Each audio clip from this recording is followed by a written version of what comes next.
નમસ્તે વિદ્યાર્થી મિત્રો, આજે આપણે ધોરણ 11 ભૌતિક વિજ્ઞાન વિષયની અંદર પ્રકરણ 6ના પ્રશ્નોની ચર્ચા કરીશું. પ્રથમ જોઈએ આપણે પાવર.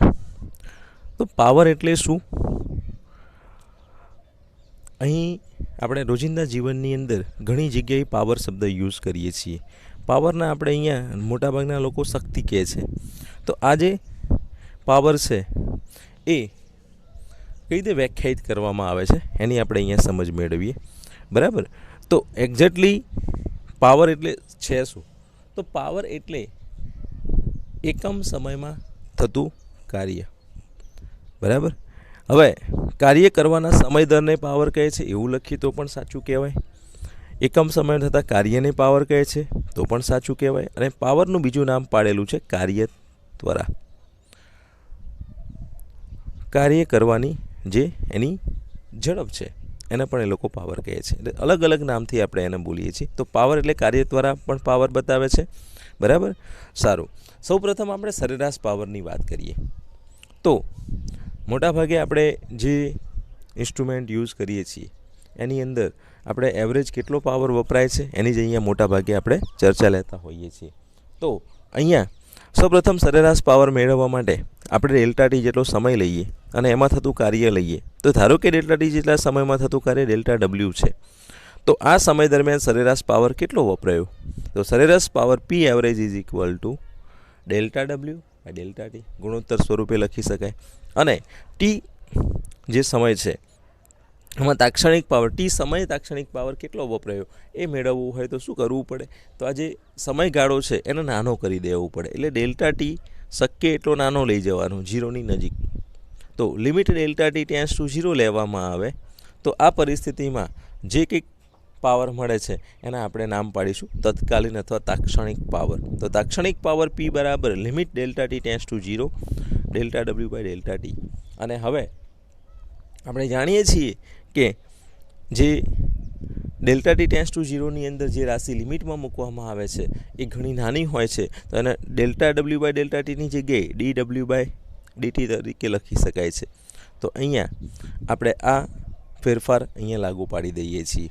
તો આ રીતે આપણે પાવરને વ્યાખ્યાયિત કરીએ છીએ. હવે મિત્રો અહીંયા કાર્યનું સૂત્ર તમે આગળ મેળવ્યું હતું. કાર્ય ડબલ્યુ ઇઝ ઇક્વલ ટુ સ્થાનાંતર અને બળનો જે ગુણાકાર હતો ડોટ ગુણાકાર અહીંયા આપણે આ રીતે બતાવીએ છીએ. એફ સદીશ ડોટ ડીઆર સદીશ એને અહીંયા આ રીતે રજૂ કરેલું છે એફ ડોટ ડીઆર. હવે આ સમીકરણ ડબલ્યુની જગ્યાએ આપણે એપ્લાય કરી નાખીએ તો શું બનશે સમીકરણ? જોઈ શકાય છે કે આવું સમીકરણ હતું પી બરાબર ડી ડબલ્યુ બાય ડીટી. આની અંદર તમને ક્લિયરલી ખબર પડે છે કે ડબલ્યુની જગ્યાએ આપણે એફ ડોટ ડીઆર લખી દઈએ છીએ. તો હવે તમે જુઓ D by DT of F dot DR. હવે આપણે અહીંયા એક એવું પાવરનું મૂલ્ય મેળવી રહ્યા છીએ જેમાં બળ અચળ રહેતું હોય. બળ અચળ રહેતું હોય એટલે બળ બદલાતું નથી. તો આવી પરિસ્થિતિમાં બળને અચળ હોય ત્યારે વિકલનની બહાર નીકાળી શકાય. તો આ પરિસ્થિતિમાં જે પાવર છે આ રીતે વ્યાખ્યાયિત થાય એફ સદીશ ડોટ ડીઆર બાય ડીટી. અને આ રીતે તમે આ પાવરને શું કરો છો? શોધી શકો છો. તો F dot V DR by DT એટલે સ્થાનાંતરનું સમયની સાપેક્ષે વિકલન એ આપણને અહીંયા વેગ સદીશ આપે છે. તો power P is equal to F dot V. આ સૂત્ર યાદ રાખવાનું છે. Power P is equal to F dot V. આ ઇક્વેશન આપણે યાદ રાખીશું અથવા આને અદિશ ફોર્મમાં આ રીતે બોલીએ છીએ પી બરાબર F V F into B, જ્યાં વી એ વેગ બતાવે છે, ઝડપ બતાવે છે અને એફ એ એનું બળનું મૂલ્ય બતાવે છે. હવે પાવર એ બે સદિશ રાશિઓનો ડોટ ગુણાકાર છે. બરાબર. પણ આ જે ડોટ ગુણાકાર છે એ પરિણામી રીતે લેવા જઈએ તો અદિશ રાશિ આપે છે. માટે પાવર એ અદિશ રાશિ છે. પાવર એ અદિશ રાશિ છે અને એનું પારિમાણિક સૂત્ર બનાવવું હોય તો કેવી રીતે બને? તો બળનું M1 L1 T-2 અને આ વી એટલે વેગનું પારિમાણિક સૂત્ર L1 બાય T1. આનું સાદુરૂપ આપીએ તો M1 L2 M1 L2T-3 થાય. એટલે અહીંયા આપણને બળનું પારિમાણિક સૂત્ર લખવાનું કે તો આ રીતે લખીશું. ચલો એનો એકમ શું થાય? તો એકમ આપણે અહીંયા કાર્ય ભાગ્યા સમય, કાર્યનો એકમ થાય જૂલ અને સમયનો એકમ થાય સેકન્ડ, જૂલ પર સેકન્ડ, બરાબર. અને એનો બીજો એકમ છે જેમ્સ વોટના નામ ઉપરથી એને આપણે વોટ એકમમાં લઈએ છીએ. એટલે આનો બીજો એકમ લખીશું અહીંયા ડબલ્યુ, કેપિટલમાં ડબલ્યુ લખીશું, જેને વોટ શબ્દ યાદ રાખજો, વોટ, બરાબર. ડબલ્યુ તો એ વોટ બતાવે છે, WATT, અને એક વોટ બરાબર 1 what is equal two 1 joule પર સેકન્ડ, બરાબર. તો આ પણ ધ્યાનમાં રાખવાનું છે. અહીંયા આગળ જઈએ. પાવરનો જે એકમ આપણે યુઝ કરીએ છીએ એ ઘણી વખત મેગાવોટમાં આવે છે, કિલોવોટમાં આવે છે, બરાબર. આપણે જે ઘરે પાવર યુઝ કરીએ છીએ તો એ ઘણા મોટા મૂલ્યના યુઝ થતા હોય છે. માટે પાવરના જે મોટા એકમો છે એની અંદર કિલોવોટ, મેગાવોટ, અને એને દર્શાવવા માટે આપણે આ સિમ્બોલનો ઉપયોગ કરીએ છીએ. કિલોવોટ હોય તો K ઇન્ટુ ડબલ્યુ, મેગાવોટ હોય તો MW, બરાબર. હવે વ્યવહારમાં આ જે એકમો છે એની જગ્યાએ બ્રિટિશ પદ્ધતિનો એક એકમ બીજો પણ વપરાય છે. ઘણી વખતે આપણે સાધનોના પાવર આ રીતે બોલીએ છીએ હોર્સ પાવરની અંદર. તો હોર્સ પાવર એ પણ એક પાવરનો જ એકમ છે, બરાબર. અને જેની વેલ્યુ એક હોર્સ પાવર એ 746 વોટ જેટલી થાય છે. તો આ રીતે આપણે પાવરને વ્યાખ્યાયિત કરીએ છીએ. પાવર અને સમયના ગુણાકારથી કાર્ય પણ મળે છે, અને આ કાર્ય આપણે આપણા ઘરે જે લાઇટ બિલ આવે છે એની અંદર આનો ઉપયોગ કરતા હોય છે આ એકમનો, કિલોવોટ અવર. તો 1 કિલોવોટ અવર બરાબર કેટલું કાર્ય થયું કહેવાય? તો 1 કિલોવોટ અવરની અંદર આપણે અહીંયા ગણતરી કરીએ તો 1 કિલોવોટ અવરની અંદર જે ઉર્જા ખર્ચાય છે એનું મૂલ્ય મેળવવું છે. તો 1 કિલો વોટ જેટલા અચળ દરે 1 કલાકમાં થયેલ કાર્યને કિલોવોટ અવર કહે છે. હવે મિત્રો અહીંયા થોડુંક સમજવા જેવું એ આવે છે કે અને તમે વેલ્યુમાં કન્વર્ટ કરો તો કિલોની જગ્યાએ કેટલા લખાય? 10⁻3, બરાબર. હવે 1 કલાકના સેકન્ડ કરીએ તો 3600 થાય. તો 10⁻3 ગુણ્યા 3600 સેકન્ડ, અને એનો જવાબ લાવીશું તો 3.6 ગુણ્યા 10⁶, 3.6 ગુણ્યા 10⁶. અને આની પાછળ જે એકમ બને છે વોટ ઇન્ટુ સેકન્ડ બને છે, બરાબર. તો આ વોટ ઇન્ટુ સેકન્ડ એ આપણને જૂલ આપે. તો અહીંયા જૂલ એકમ બન્યો. તો આટલી ઉર્જા ખર્ચાય છે જેને આપણે 1 યુનિટ તરીકે ઓળખીએ છીએ. વીજળી માટે આ શબ્દ જે વાપરવામાં આવે છે, આપણે ઘરે કહીએ છીએ કે 1 યુનિટ બળ્યો, 2 યુનિટ બળ્યા, 50 યુનિટ બળ્યા, 100 યુનિટ બળ્યા. તો જે બિલ આવે છે યુનિટ ઉપરથી નક્કી થાય છે, અને 1 યુનિટનો ભાવ હોય છે. તો અહીંયા આ યુનિટ શું છે? 1 યુનિટ. તો 1 યુનિટ એટલે આટલી ઉર્જા છે, 3.6 ગુણ્યા 10⁶ જૂલ. આટલી ઉર્જા 1 યુનિટ તરીકે વપરાય છે, બરાબર. આમ 1 કિલોવોટ અવર એ પાવરનો એકમ નથી, પણ શાનો એકમ બને છે? ઉર્જાનો એકમ બને છે.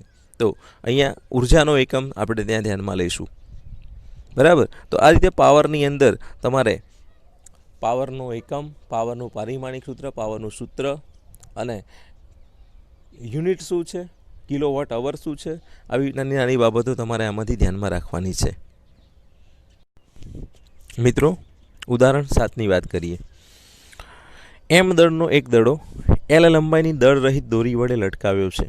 એટલે સમજી લો કે અહીંયા એક આધાર છે આ રીતે, અને અહીંયા એક દોરી બાંધેલી છે, અને અહીંયા એક દડો લટકાવેલો છે જેનું દળ M છે. આ દડાને શું કરવામાં આવે છે? તેને ન્યૂનતમ બિંદુ A પાસે સમખીતી દિશામાં V0 વેગથી ગતિ આપવામાં આવે છે. સમખીતી દિશા જે છે આ રીતની ડાયરેક્શનમાં V0 વેગ આપવામાં આવે છે. તો શું થાય છે? જેથી તે ઉર્ધ્વ સમતલમાં અર્ધવર્તુળાકાર માર્ગે જાય છે. હવે અર્ધવર્તુળાકાર માર્ગે જાય છે એનો મતલબ એવો થાય છે કે આખું રાઉન્ડ એનું પૂરું થતું નથી. ધારો કે આપણે અહીંયા આ વસ્તુને આ રીતે સમજીએ કે આ પોઝિશનમાં છે, અહીંયાથી એને લટકાયેલો છે, અને આ અહીંયા ગોળો છે. તો જ્યારે વેગ આપ્યો તો એ વેગના કારણે એનું જે વર્તુળ છે એ આટલું બને છે. આ માર્ગે અર્ધવર્તુળાકાર માર્ગે જાય છે, અને પછી શું થાય છે? તો કે એના કારણે જે વેગ આપ્યો તો એ વેગના કારણે એનું જે વર્તુળ છે એ આટલું બને છે. આ માર્ગે અર્ધવર્તુળાકાર માર્ગે જાય છે, અને પછી શું થાય છે? તો કે એના કારણે જે વેગ આપ્યો તો એ વેગના કારણે એનું જે વર્તુળ છે એ આટલું બને છે. અને પછી શું થાય છે? તો કે એના કારણે જે વેગ આપ્યો તો એ વેગના કારણે એનું જે વર્તુળ છે એ આટલું બને છે. ફક્ત મહત્તમ ઊંચાઈએ આવેલ બિંદુ સી પાસે, એટલે સી બિંદુ પાસે દોરી ઢીલી પડે છે. ઉર્ધ્વ સમતલમાં એ આકૃતિમાં દર્શાવેલ છે, બરાબર. એક ઉર્ધ્વ સમતલ બને છે, એની અંદર એ આકૃતિમાં બતાવેલ છે. તો એક V0 2 બિંદુઓ બી અને સી પાસેની ઝડપ, બી અને સી પાસેની ગતિ ઉર્જાઓના ગુણોત્તરના સમીકરણ મેળવો. સી બિંદુએ પહોંચ્યા પછી દડાણનો માર્ગ કેવો હશે તેની ચર્ચા કરો. તો અહીંયા જે પ્રશ્નો પૂછેલા છે એમાં સૌથી પહેલાં તો V0 મેળવવાનું કીધેલું છે, બરાબર. સૌથી પહેલાં V0 મેળવવું હોય તમારે તો એના માટે પહેલું કામ તમારે શું કરવું પડે? V0 મેળવવા માટે અગાઉ આપણે મિત્રો ભણ્યા કે અસરક્ષી બળો ન હોય, એટલે કે સંરક્ષી બળોની હાજરીમાં કોઈપણ તંત્ર જે છે એની કુલ યાંત્રિક ઉર્જા અચળ રહે છે. તો અહીંયાથી જ્યારે દડાને છોડી દેવામાં આવે છે V0 વેગ આપીને, તો એની જોડે માત્ર એક જ ઉર્જા હોય છે. આ પોઝિશનમાંથી જ્યારે દડાને છોડવામાં આવે છે ત્યારે એની જોડે માત્ર ગતિ ઉર્જા હોય છે. અહીંયા જાય તો એની સાથે જે ઉર્જાઓ સંકળાય છે એ ગતિ ઉર્જા અને સ્થિતિ ઉર્જાઓ બંને પ્રાપ્ત થાય છે એને, બરાબર. તો આ જે પ્રશ્ન છે એમાં સૌપ્રથમ તો આપણને એક વસ્તુ ખબર પડવી જોઈએ કે યાંત્રિક ઉર્જા સંરક્ષણ નિયમનો ઉપયોગ કરવાનો છે. બીજી વસ્તુ, જે દળો છે એના ઉપર જે બળો લાગે છે એની આપણે થોડીક ચર્ચા કરી લેવી પડે કે કોઈ દળો આ રીતે અર્ધવર્તુળાકાર માર્ગે ગતિ કરીને જાય છે, બરાબર. આપણે અહીંયા સમજો કે આવું એક વર્તુળ છે, એના સેન્ટર પોઈન્ટથી દોરીને લટકેલી છે ને અહીંયા દડો છે. તો આ જે માર્ગ છે એનો અહીંથી ચાલુ કરીને અહીંયા સુધીનો આ જે માર્ગ છે, આ માર્ગે જે ગતિ કરીને જાય છે એ ગતિ દરમિયાન એના ઉપર જે બળો લાગે છે એ બળોની અહીંયા આપણે ચર્ચા કરીએ. તો પહેલું તો વજન બળ mg અધો દિશામાં લાગે, આ આપણને ખબર છે. અને દોરી હોય તો દોરીમાં તણાવ બળ T લાગે. તો તણાવ બળ T અને વજન બળ mg આ રીતે લાગતા હોય છે, બરાબર. હવે તમે સમજી લેજો કે અહીંયા જે કાર્ય મળે છે એ કેવી રીતે મળે છે. તો કાર્ય તમે એને જે V0 વેગથી આપો છો તો એનું સ્થાન અહીંયાથી આ પોઝિશનથી ચાલુ કરી આ પોઝિશન સુધી જાય તો એ દરમિયાન એનું જે સ્થાન બદલાય છે, તો અહીંયા ગુરુત્વાકર્ષણ ચેન્જ થાય છે, બરાબર. તો પહેલી બાબત તમારે અહીંયા ધ્યાનમાં રાખવાની છે કે દોરીમાંનું તણાવ બળ T, તણાવ જે છે એ એના કારણે કાર્ય મળતું નથી. ત્યાર પછી ગુરુત્વાકર્ષણને લીધે દડાને સ્થિતિ ઉર્જા હોય છે અને તંત્રની કુલ યાંત્રિક ઉર્જાનું સંરક્ષણ થાય છે. આ બે બાબતો આપણે અહીંયા ધ્યાનમાં રાખીશું. હવે જુદી જુદી પોઝિશન માટે આપણે એની ઉર્જાઓની વાત કરીએ. તો દડો જ્યારે નિમ્ન બિંદુ પાસે એ પાસે હોય, એટલે અહીંયા હોય દડો જ્યારે અહીંયા હશે આ પોઝિશનમાં, ત્યારે શું થશે? તો એની જોડે એની આ હાઇટ છે એને હું 0 કહી દઉં. અહીંયા h બરાબર 0 છે. તો h બરાબર 0 હોય તો સ્થિતિ ઉર્જા mgh સૂત્ર પરથી શું થવાની? શૂન્ય થઈ જવાની છે. તો એની જોડે માત્ર એક જ ઉર્જા છે જેને આપણે એની શું કહીશું? ગતિ ઉર્જા કહીશું. અને ગતિ ઉર્જા વત્તા સ્થિતિ ઉર્જા એ આપણને કુલ ઉર્જા આપે, એટલે કે યાંત્રિક ઉર્જા આપે. તો એ બિંદુ આગળ એની કુલ ઉર્જા કેટલી થશે? તો એ બિંદુ આગળ દડા પાસે એની જે ઉર્જા છે એ કેટલી મળશે? તો કે એ બિંદુ પાસે દડા પાસે એની ઉર્જા જે છે એ આપણને અહીંયા મળે છે 1/2 mv02, બરાબર. હવે એ બિંદુ પાસે જે દળો છે એનો વેગ અથવા ગોળો છે એનો વેગ v0 છે અને ગોળો વર્તુળાકાર ગતિ કરે. તો વર્તુળાકાર ગતિ જ્યારે થતી હોય, અર્ધવર્તુળાકાર હોય કે વર્તુળાકાર ગતિ હોય, ત્યારે એની અંદર કેન્દ્રગામી બળ ઉત્પન્ન થતું હોય છે.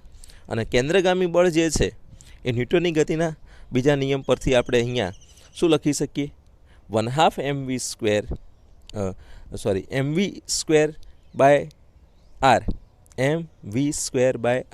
એ કેન્દ્રગામી બળનું સૂત્ર છે. હવે ગતિ ઉર્જા 1/2 mv02 હતી સ્ટાર્ટિંગમાં, બરાબર. એના ઉપર લાગતું જે તણાવ બળ હતું એ બિંદુ આગળ એ TA હતું અને વજન બળ હતું એ mg હતું. તો ટીએમાંથી mg બાદ કરીએ એટલું પરિણામી બળ લાગે છે. અને એ પરિણામી બળ કોણ પૂરું પાડે છે? તો કે કેન્દ્રગામી બળ. તો TA minus mg is equal two mv02/L. અહીં TA એ બિંદુનું તણાવ બળ છે અને mg એ એનું વજન બળ બતાવે છે. તો આ પરિસ્થિતિમાં આપણને આવું સમીકરણ મળ્યું, TA માઇનસ mg બરાબર mv02/L. વર્તુળાકાર માર્ગના ઉર્ધ્વતમ બિંદુ સી બિંદુએ દોરી શું થાય છે? ઢીલી થાય છે અને તણાવ શૂન્ય થઈ જાય છે. તો સી બિંદુ પાસે આપણે યાંત્રિક ઉર્જાનું સમીકરણ મેળવવા માંગીએ તો શું લખાય? તો કે સી બિંદુ પાસે આ જે સમીકરણ છે આ રીતનું કન્વર્ટ થશે. 1/2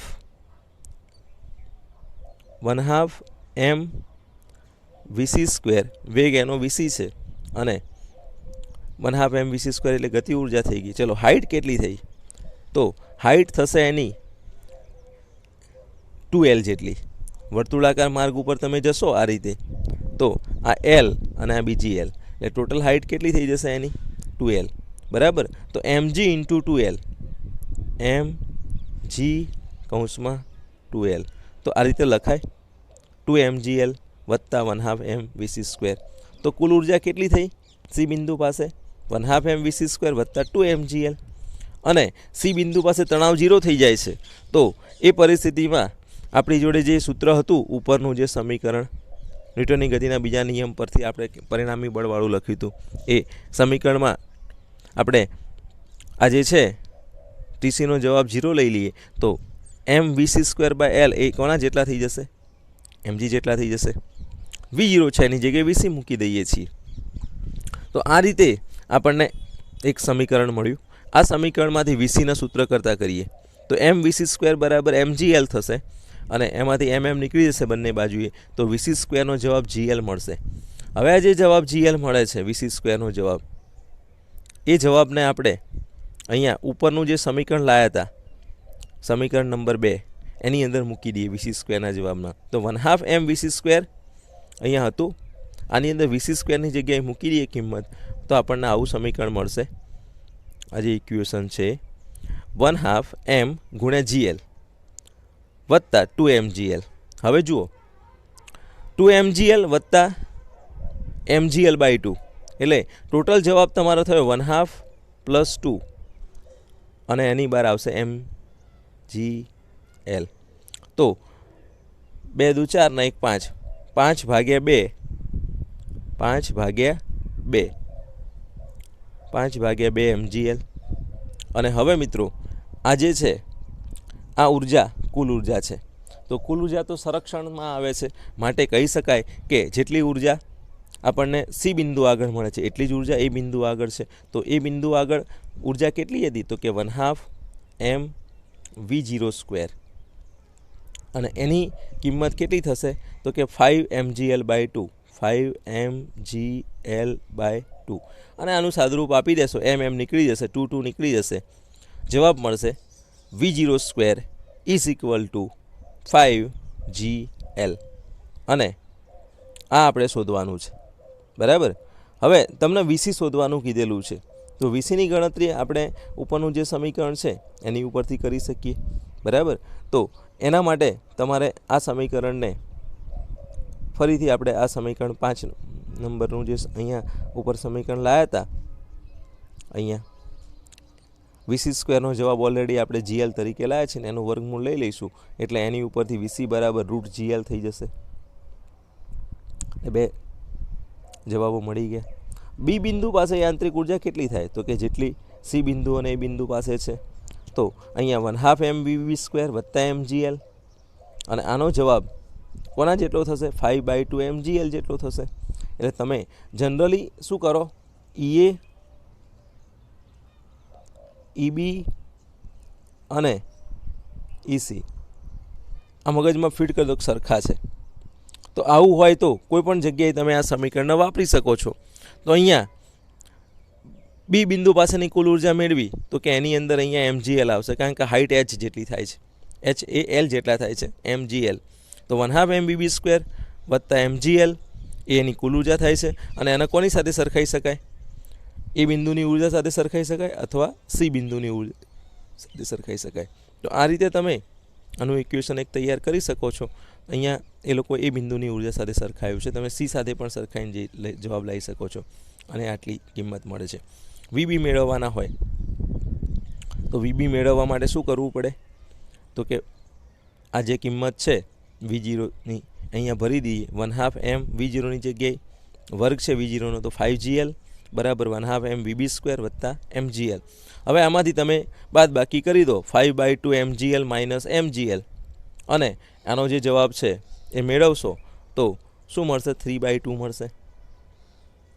બરાબર, 5/2 માઇનસ 1 કરશો એટલે 3/2 મળશે. આ બાજુમાં 1/2 mv², છે, અહીંયા 3/2 mgl છે. 1/2 m નીકળી જશે, અહીંયા પણ 1/2 m નીકળી જશે, 3gl વધશે. તો વીબીનો જવાબ થઈ ગયો √3gl, વર્ગમૂળ લઈશું એટલે. તો આ રીતે તમને વીએ, વીબી અને વીસી3 મળી ગયા. હવે કહેલું છે કે ગતિ ઉર્જાઓનો ગુણોત્તર. મિત્રો, ગતિ ઉર્જાનું સૂત્ર આવડતું હોય તો પછી હવે કંઈ નવું કરવાનું રહેતું નથી. બરાબર, સમજી લઈએ કે ગતિ ઉર્જા જે છે એ 1/2 mv² વડે રજૂ થાય છે. તો તમારી જોડે જે બિંદુ આગળની વાત કરેલી છે, બી બિંદુ અને સી બિંદુનો ગુણોત્તર મેળવવાનો, તો ગતિ ઉર્જાને કેબી તરીકે ઓળખીએ, કેસી તરીકે. તો કેબી બરાબર 1/2 mvb² લખાય અને કેસી બરાબર 1/2 mvc² લખાય. vb²/vc², અને આનો જવાબ મેળવીશું આપણે તો આપણને શું મળશે? vb²/vc² નો જવાબ મેળવી લઈશું તો આપણને એ જવાબ છે, અહીંયા વીબી અને વીસીની કિંમતો ભરી દઈએ તો 3gl/gl, તો 3:1 મળે છે. બરાબર, તો આ રીતે તમને આના જે પ્રશ્નો પૂછેલા છે એના જવાબ તમારે મેળવવાના થાય છે. હવે એવું કહે છે કે સી બિંદુ પાસે દોરી ઢીલી પડે તો શું થાય? તો સી બિંદુ પાસે દોરી ઢીલી પડે છે અને દડાનો વેગ ડાબી તરફ સમખીતી દિશામાં છે. ખ્યાલ આવે છે? આ રીતે છે, આમ ફરતું હોય સર્કલ, તો અહીંયા ડાબી તરફ સમખીતી દિશામાં છે. જો આ ક્ષણે દોરીને કાપી નાખવામાં આવે તો સી બિંદુની ઊંચાઈથી સમખીતી દિશામાં લાત મારતા થતી પ્રક્ષિપ્ત પદાર્થની ગતિની જેમ એની ગતિ થશે. બરાબર, એ ગતિ વર્તુળાકાર રહેશે નહીં. અને દોરી નહીં કાપીએ તો એ ગતિ જેવી વર્તુળાકાર થવી જોઈએ એવી થતી છે. એટલે અહીંયાથી માની લો કે આ પરિસ્થિતિનું નિર્માણ થાય છે. અહીંથી તમે કાપી નાખો છો દોરી, આ પોઝિશનમાં આવે ગોળો, તો આ દડો પછી આ રીતે પડશે. બરાબર, આને પ્રક્ષિપ્ત ગતિપથ જ કહેવાય, પ્રક્ષિપ્ત પદાર્થનો ગતિપથ, પરવલયાકાર ગતિપથ. પણ જનરલ કિસ્સાની અંદર જો દોરી કાપવામાં નહીં આવે તો ગતિપથ વર્તુળાકાર બનશે.